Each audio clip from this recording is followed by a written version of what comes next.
আজ আমরা আব্বাসিয়া খিলাফতের সময় বাগদাদের হাউস অফ উইজডম বা বায়াত আল হিকমা সম্পর্কে জানব, যা ছিল জ্ঞানের এক বিশাল ভাণ্ডার। 762 খ্রিস্টাব্দে খলিফা আল মানসুর বাগদাদ শহর প্রতিষ্ঠা করেন এবং এটি দ্রুত বিশ্বের বৃহত্তম শহরে পরিণত হয়। খলিফা আল মামুনের সময় বাগদাদে হাউস অফ উইজডম প্রতিষ্ঠা করা হয়। এটি ছিল একটি বিশাল লাইব্রেরি এবং অনুবাদ কেন্দ্র।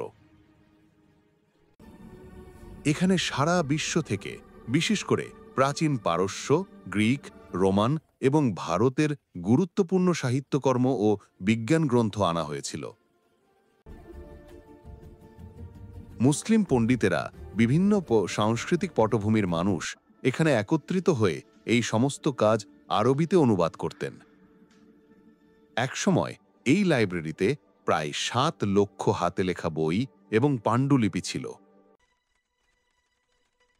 এখানে মানববিদ্যা থেকে শুরু করে জ্যোতির্বিজ্ঞান, রসায়ন, সাহিত্য, অপটিক্স সহ বিভিন্ন ক্ষেত্রে গবেষণা ও জ্ঞানচর্চা করা হতো।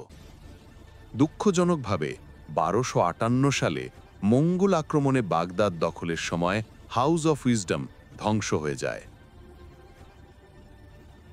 টাইগ্রিস নদীর জল নাকি কালো হয়ে গিয়েছিল, কারণ অসংখ্য পাণ্ডুলিপি নদীতে ফেলে দেওয়া হয়েছিল।